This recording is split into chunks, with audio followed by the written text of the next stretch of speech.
하나님의 말씀은 창세기 15장 4절에서 21절까지 말씀을 보겠습니다. 다 같이 봉독하겠습니다. 4절입니다. 시작. 여호와의 말씀이 그에게 임하여 가라사대 그 사람은 너의 후사가 아니라 내 몸에서 날짜가 내 후사가 되리라 하시고 그를 이끌고 밖으로 나가 가라사대 하늘을 우러러 무뼈를 셀 수 있나 보라. 또 그에게 이르시되 내 자손이 이와 같으리라. 아브라함이 여호와를 믿으니 여호와께서 이를 그의 의로 여기시고 또 그에게 이르시되 나는 이 땅을 내게 주어 업을 삼게 하려고 너를 갈대아 우르에서 이끌어낸 여호와로라. 그가 가로되 주 여호와여 내가 이 땅으로 업을 삼을 줄을 무엇으로 알리까? 여호와께서 그에게 이르시되 나를 위하여 3년 된 암소와 3년 된 암염소와 3년 된 수양과 산비둘기와 집비둘기 새끼를 취할지니라. 아브라함이 그 모든 것을 취하여 그 중간을 쪼개고 그 쪼갠 것을 마주 대하여 놓고 그 세례는 쪼개지 아니하였으며 솔개가 그 사체 위에 내릴 때에는 아브라함이 쫓았더라. 해질 때에 아브라함이 깊이 잠든 중에 깜깜함이 임함으로 심히 두려워하더니 여호와께서 아브라함에게 이르시되 너는 정령이 알라.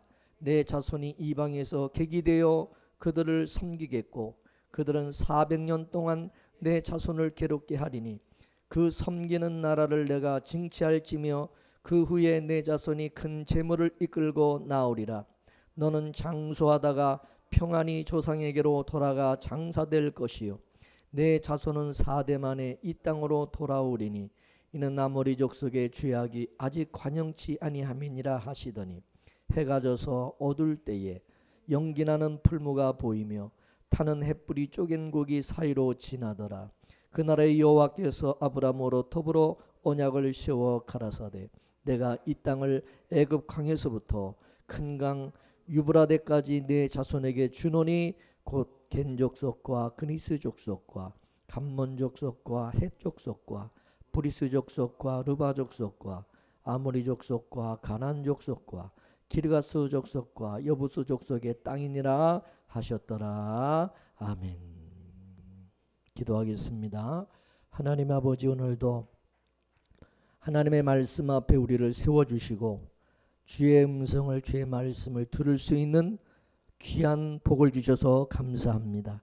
이 시간에도 주여 말씀을 듣는 자가 복이 있고 그 말씀을 지켜 행하는 자가 복이 있다고 하였사오니 하나님께서 우리를 복 있는 자로 세워주셔서 하나님 아버지 축복의 자녀로 살아가기에 부족함이 없는 저희들 되도록 은혜 내려 주옵소서.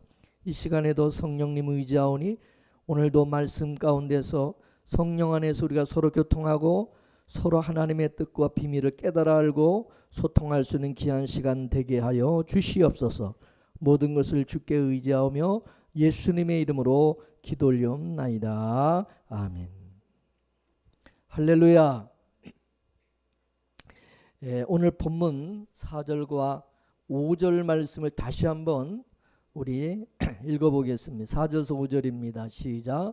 여호와의 말씀이 그에게 임하여 가라사대 그 사람은 너의 후사가 아니라 내 몸에서 날짜가 내 후사가 되리라 하시고 그를 이끌고 밖으로 나가 가라사대 하늘을 우러러 무뼈를 셀 수 있나 보라. 또 그에게 이르시되 내 자손이 이와 같으리라. 할렐루야. 하나님께서 아브라함을 문득 찾아오셔서 하시는 말씀이 아브라함아 내가 내 자손을 하늘에 저 수많은 별처럼 많게 해주시겠다. 그렇게 말씀을 하셨습니다.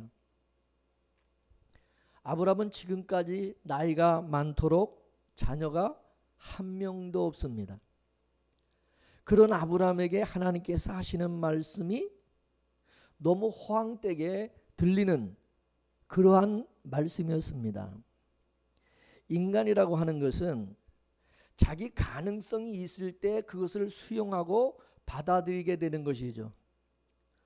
근데 지금 하나님이 하시는 말씀은 아브라함이 받아들이고 수용하기에는 너무 허황된 그런 말씀이었다 그것입니다.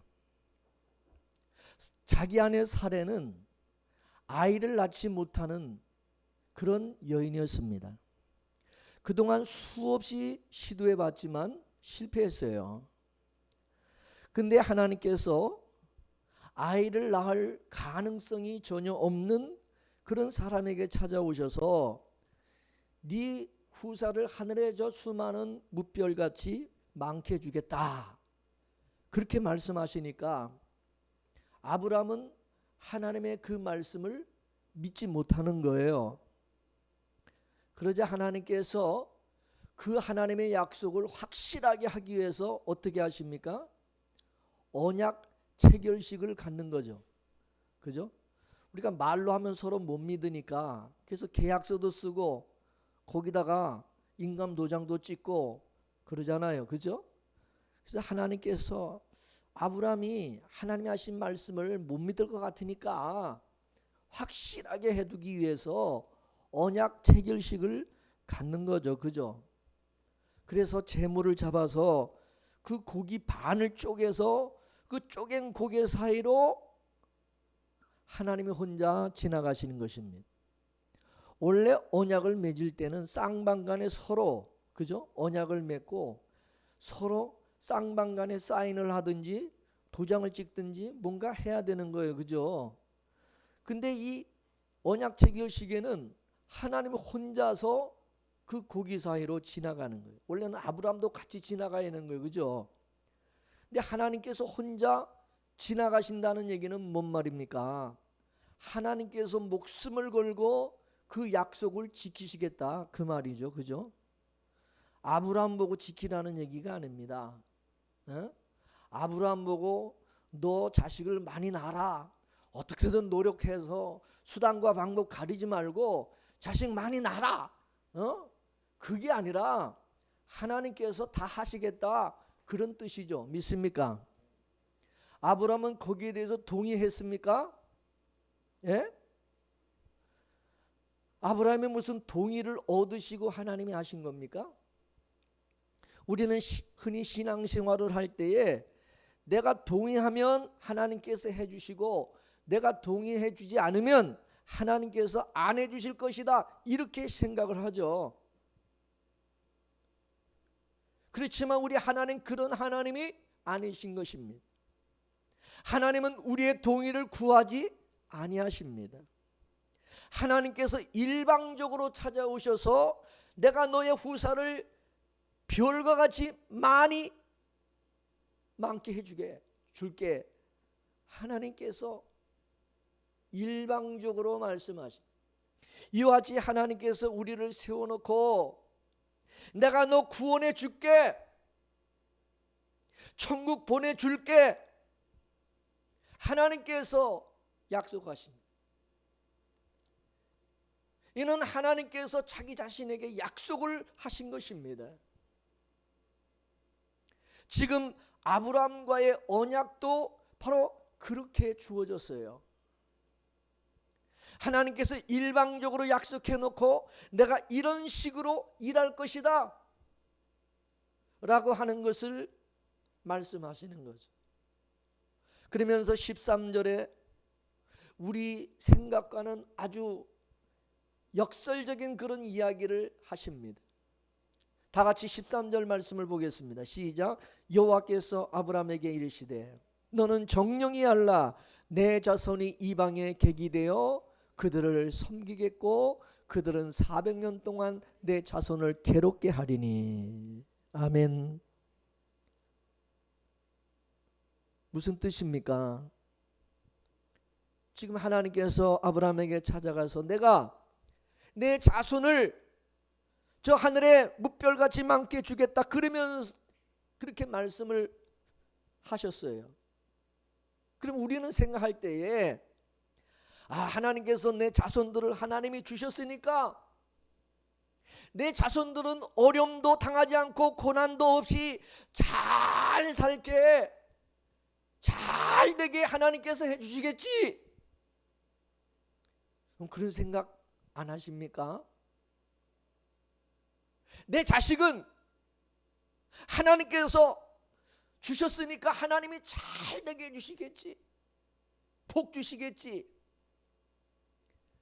근데 내가 내 자손을 줄게 그러시고는 내 자손이 저 멀리 객지에 보내서 잔뜩 고생하다가 나중에 이 땅에 다시 돌아오게 하겠다, 그렇게 말씀하시는 것입니다. 그 당시에 객이라고 하는 것은 서럽고 고달픈 처지를 말하는 거죠. 근데 이게 객이 될 뿐만 아니라 이방 사람들을 섬기는 종노릇을 한다는 거예요. 종노릇을. 이게 하나님이 아브라함에게 하시는 약속의 말씀이에요. 여러분, 이 말씀이 축복으로 들립니까? 복음으로 들리나요? 여러분 같으면 그 말씀이 축복의 말씀으로 할렐루야 아멘 받아들일 수 있어요? 생각해 보세요. 우리는 이런 말씀을 하시면 전혀 은혜가 안 된다, 뭐 그런 말씀을 하시냐, 저주를 하지, 아예 저주를 하지. 여러분 그러지 않나요?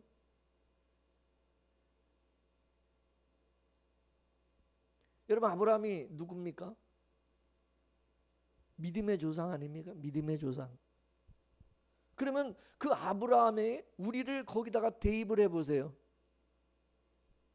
하나님께서 지금 나에게 찾아오셔서 내가 너에게 복 주겠다, 그렇게 말씀하십니다. 그럼 우리는 생각하기를 하나님께서 나에게 복을 주신다고 그랬으니까 이제부터 잘 되겠구나, 이렇게 생각 안 들겠어요? 근데 하나님께서 복 주시겠다고 말씀해 놓고 너는 이 땅에서 외국인과 나그네로 살며 고난과 핍박을 받다가 하나님께서 약속하신 천국으로 돌아가게 하시겠다, 그렇게 말씀을 하시는 거죠. 그러면 여러분, 누가 이걸 원할까요? 여러분, 누가 이걸 원할까요? 누가 이런 하나님의 약속 좋아할까요? 근데 이런 약속이 바로 저와 여러분에게 주어졌다, 그런 말이죠. 믿으십니까? 베드로전서 1장 1절에서 2절까지 말씀을 보겠습니다. 시작. 예수 그리스도의 사도 베드로는 본도, 갈라디아, 갑바도기아, 아시아와 비두나에 흩어진 나그네 곧 아버지의 미리 하심을 따라 성령의 거룩하게 하심으로 순종함과 예수 그리스도의 핏부림을 얻기 위하여 택하심을 입은 자들에게 편지하노니 은혜와 평강이 너에게 더욱 많을지어다. 할렐루야. 여러분, 지금 베드로 사도가 누구에게 편지를 보낸다고 하십니까? 본도, 갈라디아, 갑바도기아, 아시아와 비두니아에 흩어진 나그네된 성도들에게 이 편지를 보낸다, 그렇게 말하고 있어요. 이들이 누굽니까? 다 하나님 아버지의 미리 하심을 따라 성령의 거룩하심으로 순종함과 예수 그리스도의 핏부림을 얻기 위하여 택하심을 입은 자들이라고 말씀하고 있습니다.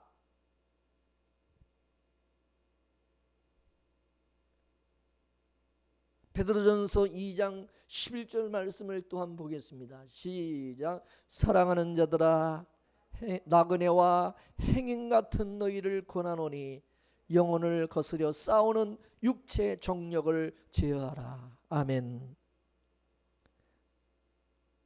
그리고 히브리서 11장에 나오는 믿음의 사람들은 모두가 이 땅에서 잠시 머무는 나그네에 불과하였다는 것을 고백했다고 말씀하고 있어요.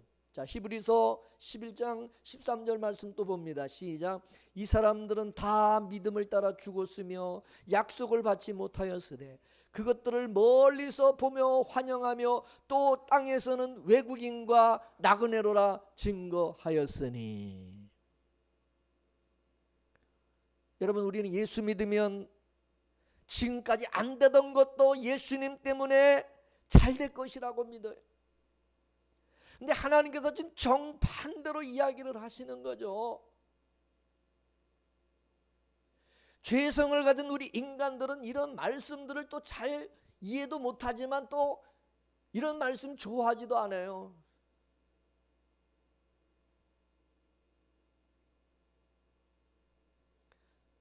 지금 하나님께서 너 예수 믿지?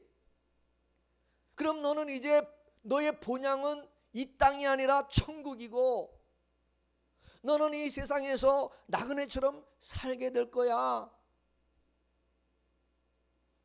그렇게 말씀하시는 거예요. 그러면 여러분, 세상에서 이런 예수 누가 믿겠습니까? 예? 누가 이런 예수를 믿어요? 오늘 본문 14절에서 18절까지 16절까지 말씀을 또한 다 같이 읽어보겠습니다. 시작. 그 섬기는 나라를 내가 징치할지며 그 후에 내 자손이 큰 재물을 이끌고 나오리라.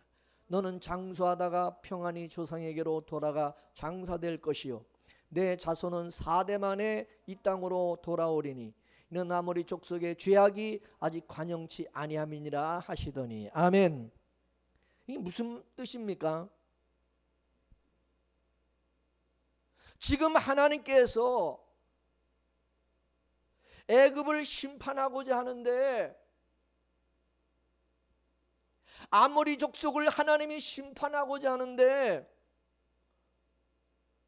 심판을 하려면 어떤 심판의 근거가 있어야 되잖아요. 그죠? 심판할 거리가 있어야지.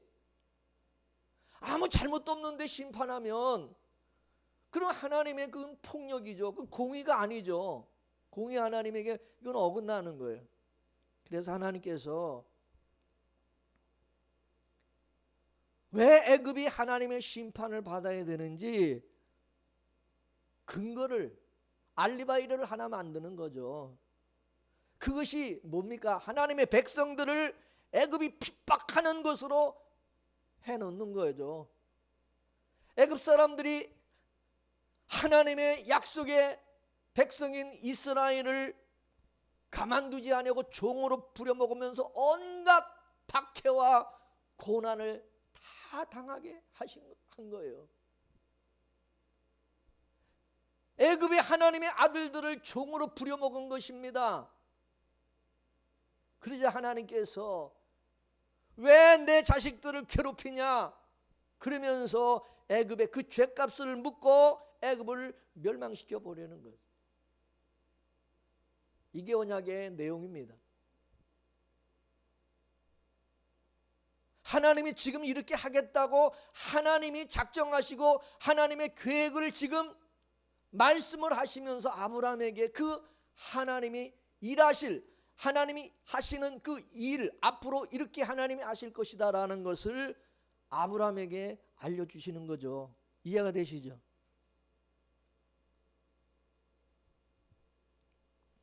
여러분 마귀와 그 종들이 왜 지옥에 가는지 아십니까?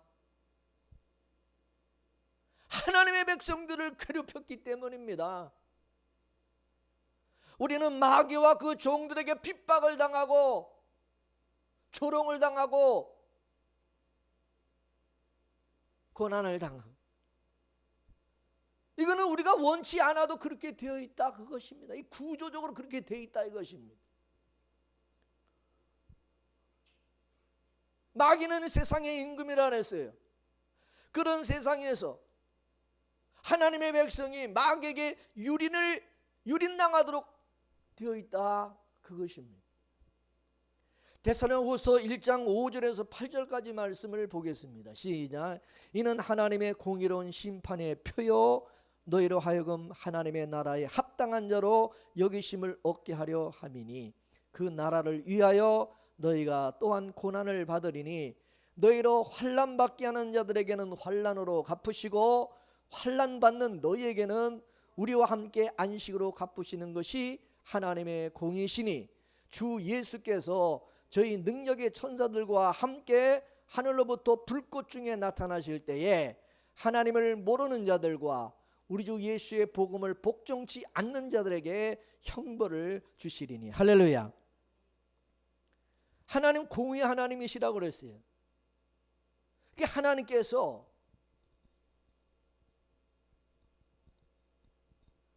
하나님의 복음을 복종치 않는 자와 마귀와 그 종들을 하나님이 심판하시려면 그 심판하시고 형벌을 주실 근거가 있어야 되기 위해서, 근거가 되기 위해서 하나님의 백성들이 뭐요? 고난과 환난을 받게 하신다 그랬어요. 그죠? 그리고 또 하나님의 백성들에게는 뭡니까? 하나님의 나라를 위해서, 주님을 위해서 고난을 받음으로 말미암아, 그래서 하나님의 뭐요? 안식으로 하나님이 갚아주시고, 하나님께서 하나님의 백성들에게 뭔가, 그죠? 뭐 잘한 게 있어야 뭐 상을 주든지 뭐 근거가 있을 거 아니에요. 무조건 막 주면 또 그렇잖아. 그러니까 그의 나라와 의를 위해서, 주님을 위해서 핍박을 받고 고난과 어려움을 당한 그것이 뭐요? 하나님의 상을 받을 수 있는 또 근거가 된다. 두 가지죠. 두 가지. 하나님의 백성들에게는 하나님의 안식과 상을 받을 수 있는 그런 근거로, 마귀와 그 종들과 하나님의 복음을 순종치 않는 자들에게는 하나님의 심판과 형벌을 뭐요? 받을 수 있는 이 건덕지를, 근거를 만들기 위해서 그렇게 하셨다. 그래서 사도 바울이 무슨 말을 하냐면, 따라하세요. 하나님의 나라에 들어가려면 많은 환난을 겪어야 한다. 믿습니까? 하나님 나라에 우리가 들어가려면 많은 환난을 그래서 겪게 되어 있다. 믿습니까? 여러분, 이스라엘은 하나님의 아들들입니다. 근데 애굽 사람들이 핍박을 했죠. 그저 하나님께서 왜 내 백성을 핍박하느냐? 그리고 하나님께서 재앙을 내리시고 심판하신 거예요. 그 이스라엘에 바로 실체로 오신 분이 누굽니까? 예수님이죠. 예수님, 하나님의 아들 예수님이 이 세상에 오셨어요. 예수님께서 하늘 보좌에서 이 땅으로 보내질 때에 예수님께서 이 땅에서 하나님의 아들이신 예수님이 얻어맞고 채찍에 맞고 고난을 당하고 죽을 운명으로 보내졌어요. 예수님께서 겟세마네 동산에서 기도하실 때에 아버지, 내 뜻대로 하지 마옵시고 내 뜻대로 마옵시고 아버지 뜻대로 하옵소서. 아버지 뜻대로 하옵소서. 그렇게 기도했죠. 그럼 아버지 뜻이 뭡니까? 아버지의 뜻은 아들이, 그죠? 이 세상에서 고난받고 십자가에 죽는 거예요. 자, 갈라디아서 1장 4절 말씀을 보겠습니다. 갈라디아 1장 시작. 그리스도께서 하나님 곧 우리 아버지의 뜻을 따라 이 악한 세대에서 우리를 건지시려고 우리 죄를 위하여 자기 몸을 들이셨으니. 아멘. 아버지의 뜻은 뭡니까? 예수님이 이 악한 시대에, 이 악한 세대에서 우리를 죄에서 건지시기 위해서 자신의 몸을 드리는 거예요. 희생하는 거예요. 죽는 거예요. 그게 아버지의 뜻이다 이거예요. 믿습니까? 그런데 예수님의 인간적인 뜻은 뭡니까? 죽지 않는 거예요. 예수님 고난당하지 않고 십자가를 지지 않고 안 죽는 거에 예수님이 인간적으로 원하시는 거예요. 그러자 하나님께서 천사들을 보내서 예수님이 십자가를 지시고 죽으시도록 도우셨다. 우리 역시 마찬가지입니다. 우리는 안 죽고 잘 살고 싶어요. 안 그렇습니까? 근데 아버지의 뜻은 뭐라고요? 이 악한 이 세상이 악하다고 하는 것을 고발하기 위해서 우리를 미끼로 삼는 거죠. 그래서 신자들이 이 세상에서 핍박을 받고 고난을 당하게 되고, 예수 잘 믿어도 고난을 당하고 핍박받고 욕먹고, 그래서 하나님께서 너희가 왜 내 백성을, 왜 내 자녀들을 괴롭히고 고난과 핍박을 했냐? 그래서 하나님이 마지막에 심판을 하실 때에 할 말이 없는 거죠. 그죠? 그래 안 그래? 심판의 근거가 되는 거예요. 그런데요, 우리 예수 믿는 우리는 어떻습니까? 고난을 피하고자 하고 핍박을 안 받으려고 그러고 우리는 그저 환난 뭐 이런 거 싫어하고 부정합니다. 그러나 우리는 예수 믿기 때문에 고난을 당하는 것입니다. 우리가 이것을 똑바로 알아야 시험에 들지 아니하고 실족하지 않는 것입니다. 그렇기 때문에 우리는 지금까지 얼마나 우리는 다른 하나님을 알고 있었는지, 우리가 지금까지 신앙생활하면서 하나님의 뜻을 알지 못하고 그냥 내 생각대로 내 뜻대로 우리가 신앙생활을 해왔는지를 알 수가 있는 거죠. 이해되십니까? 다시 하나님이 아브라함에게 하신 약속을 여러분 보세요. 하나님께서는 아브라함에게 자식을 준다고 하시고는 그 자식들이 이방에서 계기되어서 종노릇하며 고난받을 것이라고 말씀하십니다. 그리고 고난받게 하는 그놈들은 심판하시고 고난받았던 내 백성들은 내가 가나안 땅, 하나님이 약속하신 젖과 꿀이 흐르는 가나안 땅에 데려가서 거기서 하나님이 살게 해주시겠다고 약속을 하시는 겁니다. 아멘. 이게 하나님의 약속이에요. 그래서 하나님의 약속은 반드시 내가 너를 찾아내겠다. 내가 너희들이 애굽에서 고난당하고 종노릇하며 고생한다 할지라도 절대 실망하지 말아라. 낙심하지 말아라. 반드시 내가 너희를 찾아서 이곳으로 데리고 올 것이고 그놈들은 너희들을 괴롭히고 너희들을 종으로 부려먹은 그놈들은 내가 반드시 심판하겠다. 그렇게 약속하신 거예요. 믿습니까? 우리 신자에게는 이런 말씀이 힘이 되는 거예요. 위로가 되는 거예요. 세상에서 출세하고 돈 많이 버는 것이 그게 복이 아니라 하나님의 이 변할 수 없는 이 약속 때문에 우리는 마음이 든든한 거예요. 걱정하지 않는 거예요. 두려워하지 않는 거예요. 우리가 고난을 당하고 무시를 당해도 우리는 담대할 수 있는 거예요. 믿습니까? 엄마가 자기 자식의 손을 잡고 가는 한 그 자식은 엄마 손에서 벗어나지를 못합니다. 그와 같이 하나님의 손이 우리를 그렇게 꽉 잡고 가시는 것은 내가 너를 절대로 버리지 않겠다. 내가 너를 절대로 놓지 않겠다. 그런 뜻입니다. 이 사실이 우리가 믿어진다면 두려워하지 않겠죠. 아멘이십니까? 자, 히브리서 13장 5절에서 6절 말씀을 보겠습니다. 시작. 그가 친히 말씀하시기를 내가 과연 너희를 버리지 아니하고 과연 너희를 떠나지 아니하리라 하셨느니라. 그러므로 우리가 담대히 가로되 주는 나를 돕는 자시니 내가 무서워 아니하겠노라. 사람이 내게 어찌하리요 하노라. 할렐루야. 이게 우리 믿음의 성도들의 바로 모습이다 이거죠. 사람이 두려움을 느끼는 것은 내가 나를 책임지려고 할 때 두려운 것이고 불안한 거예요. 예수님께서 제자들에게 십자가를 지시고 죽을 것이라고 말씀을 하시니까 제자들이 전부 두려워합니다. 그러자 예수님이 뭐라고 말씀하십니까?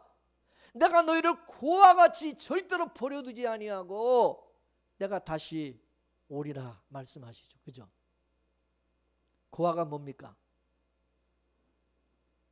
고아가 왜 불쌍하냐면 지켜주는 사람이 없기 때문에 불쌍한 것입니다.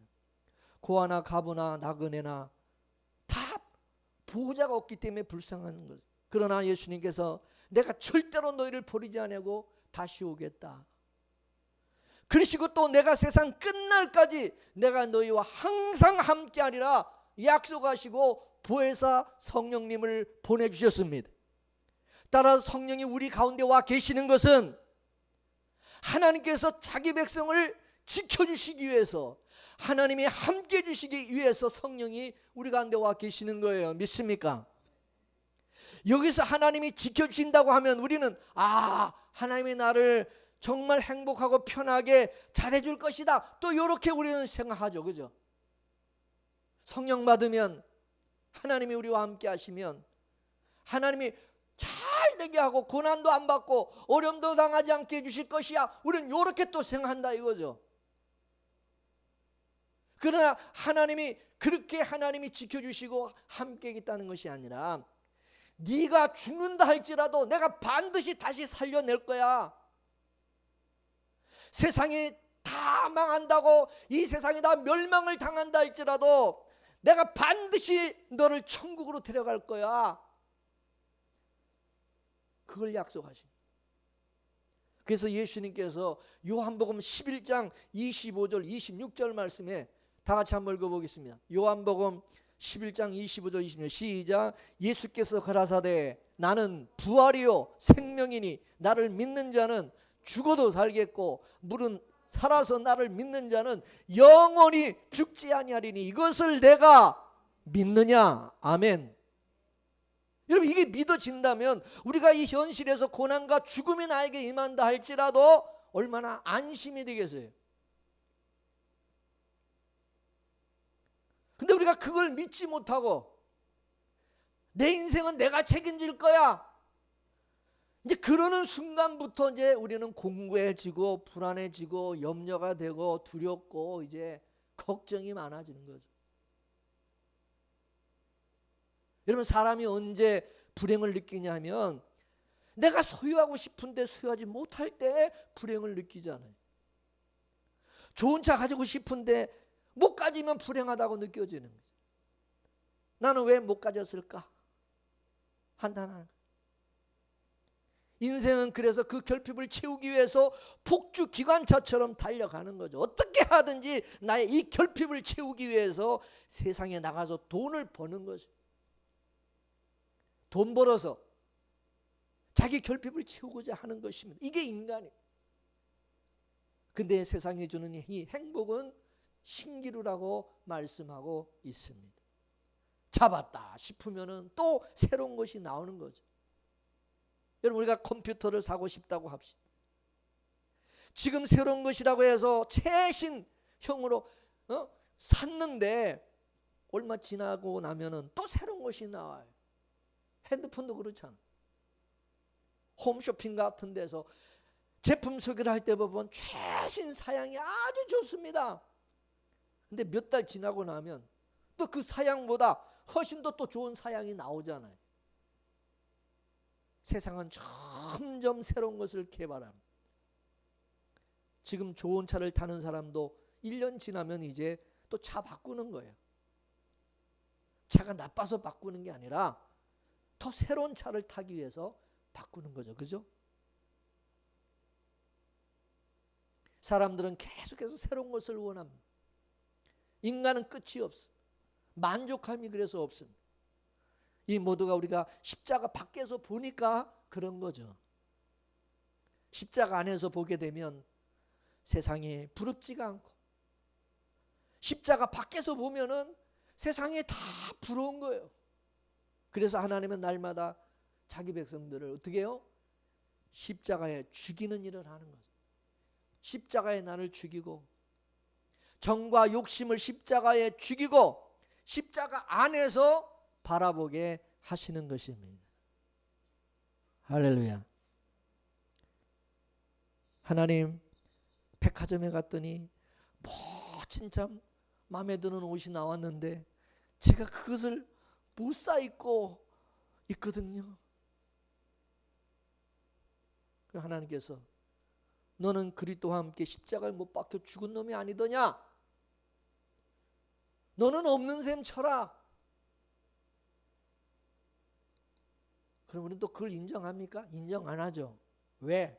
멀쩡히 살아있는데 그게 인정이 됩니까? 인간의 욕심은 끝이 없어요.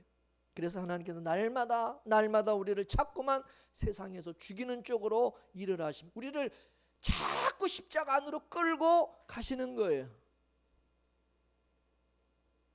십자가 안에서 나를 보게 되면 없어도 감사, 있어도 감사, 모든 게 감사가 되는 거죠. 여러분, 우리가 살고자 하면 모든 게 다 불평입니다. 세상 모든 만사가 내 뜻대로 움직이지 않기 때문에 다 불평거리가 되고 원망거리가 되는 거예요. 마누라도 내 뜻대로 안 되고 자식놈도 마찬가지고 하는 것마다 내 뜻대로 뭐가 안 되니까 막 짜증이 나는 거죠. 신경질 나는 거죠. 왜 그렇습니까? 나라는 존재가 자꾸 살려고 하니까 그런 것입니다. 근데 하나님께서 너는 죽었어. 너는 없어. 내 인생은 없고 이제부터 예수의 인생으로 살아. 하나님의 약속대로 하나님이 이끄시는 대로 살아. 이게 정말 깨달아지고 믿어지면 예수 안에서 우리가 참 평안을 얻게 되는 거죠. 그죠? 평안을 누리는 거예요. 아무것도 없는데 평안한 거예요. 그래서 무명한 자 같으나 유명한 자요. 아무것도 없는 자나 모든 것을 가진 자라고 말씀하는 거죠. 할렐루야. 그렇기 때문에 우리는 날마다 말씀 앞에서 세상에 대한 정과 욕심이 무장해제를 당해야 되는 것입니다. 하나님의 말씀은 안 보고 맨날 TV 쇼핑만 보니까 늘 결핍을 느끼고 신세 타령하면서 애꿎은 남편이나 욕하는 거예요. 돈 못 벌어온다고 그냥. 말씀에 붙잡히면 천국으로 사는데 말씀을 놓으면은 지옥으로 떨어지는 거예요. 여러분, 천국과 지옥을 달리 생각하지 마십시오. 우리는 자꾸 천국과 지옥을 무슨 물질 개념, 소유 개념으로 우리가 자꾸 생각하는데 하나님께서 우리에게 주신 천국과 지옥은 영적 개념인 것입니다. 무슨 가치로 사느냐로 판단하는 것입니다. 세상에 대해서 살아있으면 지옥인 것이고 세상에 대해서 죽었으면 천국에 있는 것입니다. 너 살았냐? 너 죽었느냐? 그거를 물으시는 겁니다. 우리 인생은 우리 것이 아닙니다. 언약을 위해서 살아가는 인생입니다. 우리는 애초부터 그렇게 살도록 되어 있습니다. 그래서 우리 인생은, 우리의 운명은 이미 결정이 났습니다. 야곱과 에서처럼 창세전에 이미 결정이 났습니다. 그래서 우리는 세상 판단을 받는 자들이 아니라 우리는 하나님의 판단을 받는 자들인 것입니다. 예수 안에서 판단을 받습니다. 따라서 오늘 내가 죽는다 할지라도 우리는 하늘나라로 가기 때문에 안심한 것, 두려워하지 않는 것. 하나님께서 아브라함에게 한 이 약속은 아브라함과 그 혈통적 그 후손들에게만 적용되는 말씀이 아니라 예수 그리스도를 믿는 우리 모두에게 적용되는 말씀인 줄로 믿으시기 바랍니다. 하나님께서 이걸 심판하기 위해서 아브라함의 후손들을 고난 가운데 던져 놓았어요. 그러면 아브라함의 후손은 우리들도 이 세상 속에 던져 놓은 것은 하나님의 의도가 있다는 거죠. 의도가. 그 의도가 뭐냐? 이 세상이 악하다는 것을 고발하기 위해서 하나님의 백성을 이 세상에 던져 놓은 것입니다. 우리는 세상으로부터 이리 치고 저리 치고 나그네처럼 외국인처럼 그냥 서름을 그렇게 당하게 되어 있다. 그걸 우리는 인정하고 싶지를 않지만은 그렇게 되어 있다 이것입니다. 하나님의 뜻은 이 세상이 악해서 세상을 심판하기 위해서 그 심판을 건더기 근거를 잡기 위해서 우리를 던져놨는데 우리는 오히려 세상 사람들보다 더 잘 살아야 된다 이렇게 생각하고 있는 거예요. 그러다 보니까 이제 거기서부터 문제가 생기는 거예요. 거기서부터 이제 뭐가 안 풀리는 거예요. 뭐가 이 신앙생활에도 이해가 안 되는 거예요. 세상에서 하나님께서 고난당하게 하신 그 목적을 우리가 모르면 맨날 불평하는 거예요. 신앙생활하면서 맨날 불평하고 원망하는 거죠. 아브라함의 후손들이 애굽에 가서 생고생할 때 그 애굽에서 힘든 고난을 이길 수 있는 유일한 길이 무엇이었겠습니까? 오직 하나, 하나님의 언약, 그 약속을 바라보고 사는 것이죠. 믿습니까? 하나님께서 우리 할아버지 아브라함하고 약속하실 때에 우리가 하나님의 자녀이기 때문에 이 땅에서 이렇게 고생을 하는구나.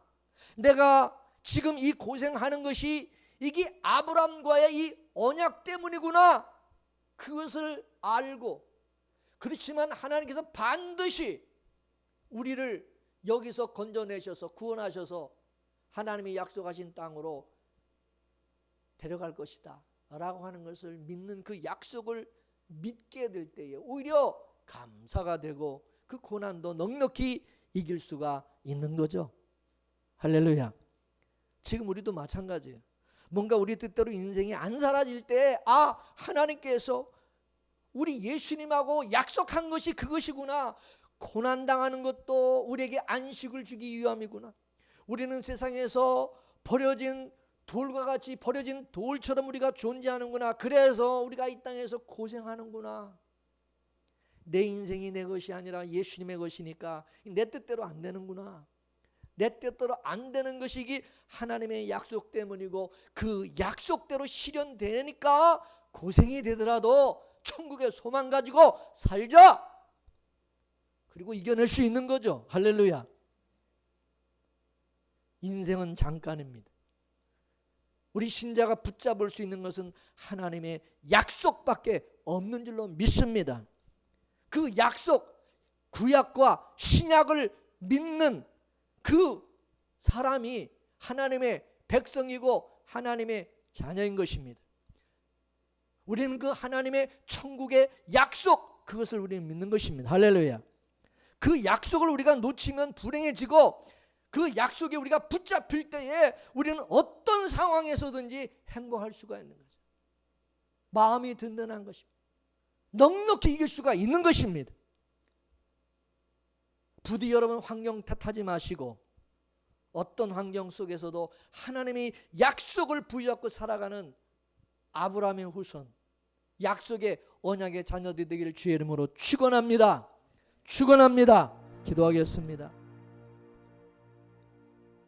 아브라함에게 하나님이 약속하신 그 약속으로 인하여 그 약속이 실현되기 위해서 아브라함의 후손 이스라엘 백성이 고난을 당하고 애굽에서 종노릇하며 살아가게 되어지고, 그러나 그런 가운데서도 하나님의 백성들을 하나님 반드시 하나님의 약속의 땅 가나안으로 인도하시고, 악한 애굽을 하나님께서 심판하실 근거를 삼으셔서 그들을 심판하시고 멸망하신 그 하나님의 뜻을 우리가 깨달으면서 하나님의 백성과 언약의 자손 우리가 이 불의하고 악한 세상에 던져져서 이 세상에서 외로움과 나그네로 살면서 주님의 그 언약을 우리가 이뤄가는 그런 자들로서 하나님의 나라와 또 주님의 그 계획하시고 뜻하신 그 일을 위해서 우리가 고난을 당하고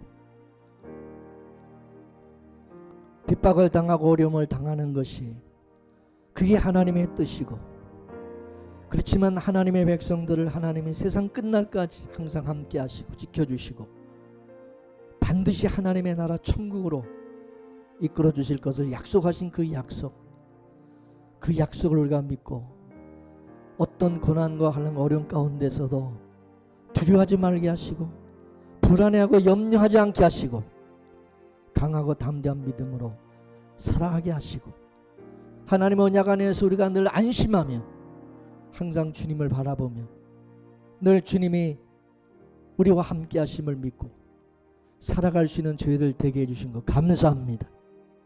우리는 힘이 없습니다. 능력도 없습니다. 가진 거 없습니다.